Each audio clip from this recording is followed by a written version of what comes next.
और अमित शाह भी हिमाचल प्रदेश का दौरा है। अमित शाह का भी इस बीच एक बड़ी खबर आपको बता दें, बड़ी खबर हिमाचल से जुड़ी। हिमाचल में सियासी सरगर्मी बहुत ज्यादा तेज है और ऐसे में दिग्गज लगातार हिमाचल प्रदेश पहुंच रहे हैं। गृह मंत्री अमित शाह ने जनसभा की।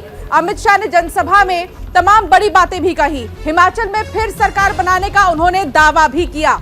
निदा, बिल्कुल सही कहा। देखिए, बीजेपी के तमाम जितने बड़े दिग्गज हैं सब लोग इस वक्त पहाड़ों पर मौजूद हैं और हर किसी की कोशिश यही है कि इस बार सरकार जो है वो रिपीट होनी चाहिए। लेकिन अगर जो जानकार है, जो राजनीतिक विशेषज्ञ, उनका ये मानना है कि जो इतिहास रहा है हिमाचल का वो ये रहा है कि 1985 के बाद से ऐसा कभी नहीं हुआ है कि सरकार रिपीट हुई है। तो बदलाव होगा, कांग्रेस को उम्मीद है उसी रिवाज के तहत बदलाव होगा और कांग्रेस की सरकार आएगी। लेकिन वही बीजेपी जो है वो लगातार ये कह रही है कि इस बार हम रिवाज बदलेंगे। रिवाज जो अब तक चला आ रहा था हिमाचल के पहाड़ों में, वो अब चेंज होगा क्योंकि सरकार हमारी ही रिपीट होगी। तो अमित शाह वहां पर पहुंचे हुए हैं, उन्होंने क्या कहा आइए सबसे पहले ये सुनवा देते हैं।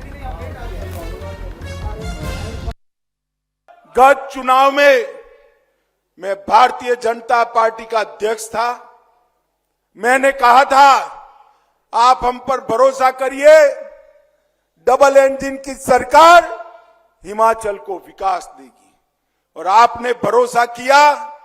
हमने भी हिमाचल के विकास के लिए ढेर सारे काम करे हैं। पूरे तो मैं बता नहीं सकता। अगर पूरे काम बताने जाऊं तो सभा की जगह भागवत सप्ताह बिठाना पड़ेगा, इतनी लंबी सूची है।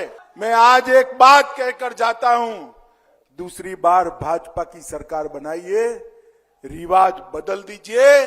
हम हिमाचल को ड्रग फ्री हिमाचल बनाएंगे, नशे के कारोबार को समाप्त कर देंगे। तो सुना आपने अमित शाह को। दरअसल हिमाचल में सरगर्मियां तेज इसलिए भी हैं कि जो मुकाबला अभी तक कांग्रेस और बीजेपी के बीच रहता था वो मुकाबला त्रिकोणीय हो गया, क्योंकि वहीं पर आम आदमी पार्टी ने इस बार अपनी दस्तक दे दी है और आम आदमी पार्टी भी लगातार वहां पर जीत का दावा कर रही है। लेकिन देखना यह होगा, क्योंकि हम खुद न्यूज इंडिया चप्पे चप्पे पर हिमाचल के मौजूद था सागर, लेकिन आम आदमी का जो वजूद है आम आदमी पार्टी का वो बहुत कम नजर आया। उसके पीछे वजह ये थी कि आम आदमी पार्टी के जो अपने प्रत्याशी थे, जो कैंडिडेट थे, आखिरी दिन नामांकन के दिन उन्होंने अपना नामांकन न सिर्फ वापस लिया बल्कि अगले दिन बीजेपी ज्वाइन कर ली। चलिए, बिल्कुल सहयोगी निदा भी हिमाचल के दौरे से ही आ रही हैं, जिन्होंने वहां पर कवरेज की और वहां पर चुनावी माहौल को बखूबी इन्होंने भी समझा। सहयोगी दीपक लाइव जुड़ गए पूरी जानकारी के साथ। दीपक भी देखिए हिमाचल के चुनावी रंग में रमे हुए नजर आ रहे हैं इस समय। दीपक, ताजा अपडेट क्या है? कौन सी पार्टी एक्टिव दिखाई दे रही है और जो दिग्गजों का जमावड़ा लगा है हिमाचल में, कौन कौन से नेताओं की आगे रैलियां होने वाली है?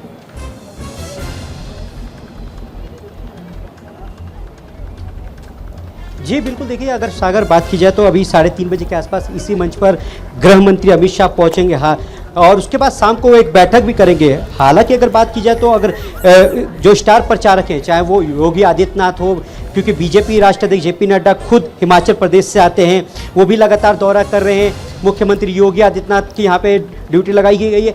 ऐसे करीब 23 से 28 लोगों की जो एक टीम है वो लगाई गई है। और जिस तरीके से लगातार जो हिमाचल का है, देखिए इस पे लिखा भी है कि नया रिवाज बनाएंगे फिर भाजपा लाएंगे।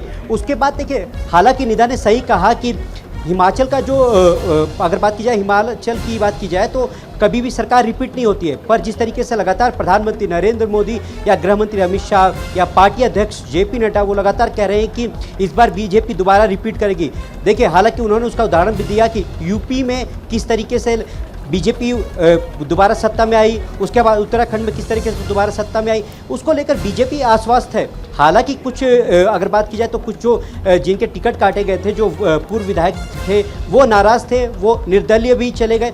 पर देखिए, एक बड़े नेता से हमारी ऑफ द रिकॉर्ड बात हुई थी, पार्टी में दूसरे नंबर पे आते हैं। उनका ये कहना है कि मैं खुद उनसे बात करूँगा। और देखिए, कई बार ऐसा होता है कि गृह मंत्री अमित शाह जो कार्यकर्ताओं के लिए हमेशा लड़ते हैं, वो कभी भी किसी भी बूथ लेवल होता है या फिर बूथ अध्यक्ष होता है या जिला अध्यक्ष होता है या फिर संगठन के जो लोग होते हैं उनसे वो संपर्क कर लेते हैं। वो नाम मंगाते हैं कि कौन कौन से, उनके मोबाइल नंबर भी उनके पास होते हैं और वो फ़ोन करके पूछ भी लेते हैं कि क्या क्या हालचाल है, क्या चुनाव चल रहा है। तो प्रधानमंत्री से लेकर गृह मंत्री अमित शाह लगातार अपडेट लेते रहते हैं। बीजेपी अध्यक्ष जेपी नड्डा भी लगातार, मुख्यमंत्री का दौरा लगातार चल रहा है। और जब यहाँ पहुँचेंगे, अगर आसपास की बात की जाए कि शिमला के जो आसपास के इलाके हैं उसे बीजेपी का गढ़ माना जाता है। हालांकि अगर बात की जाए तो जब गृह मंत्री अमित शाह पहुंचेंगे उसके बाद देखना होगा, क्योंकि लगातार अगर बात की जाए सागर 6 तारीख को प्रधानमंत्री नरेंद्र मोदी की 2 बड़ी रैली होगी, उसके बाद बिल्कुल 9 दीपक, तारीख आपने को भी प्रधानमंत्री रैली है। नरेंद्र मोदी उसके का बाद जिक्र माहौल किया देखना यहाँ होगा पर, कि तो किस क्या तरीके- मान लिया जाए इस बार शिमला में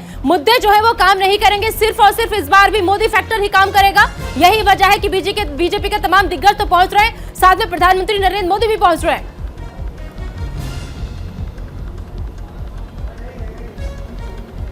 निदा, देखिए निदा, आप खुद अभी 1-2 दिन पहले ही हिमाचल दौरा कवर कर रही थी और जिस तरीके से देखा कि किस तरीके से बीजेपी उत्साहित है, बीजेपी को लग रहा है कि दोबारा सरकार बनाने जा रही है। और लगातार अगर बात की जाए तो प्रधानमंत्री, देखिए इसमें कोई दो राय नहीं है कि लोकप्रिय प्रधानमंत्री नरेंद्र मोदी जब यहाँ पहुँचेंगे, उसका जो रैली होगी उसमें देखना होगा कि भीड़ प्रधानमंत्री की रैली में होती है। देखिए यही हिमाचल प्रदेश है जब पहली बार कोई देश का प्रधानमंत्री कुल्लू के रामलीला मैदान में जाता है और उस रामलीला में शामिल होता है। और देखिए पीछे जो है, देखिए चलिए बिल्कुल, देखिए दीपक, नजर बनाए रखिएगा, अपडेट आपसे लगातार लेते रहेंगे क्योंकि मोदी मैजिक का इस बार काम करेगा। जिसके भरोसे है इस समय बीजेपी, ये तो आने वाला वक्त बताएगा।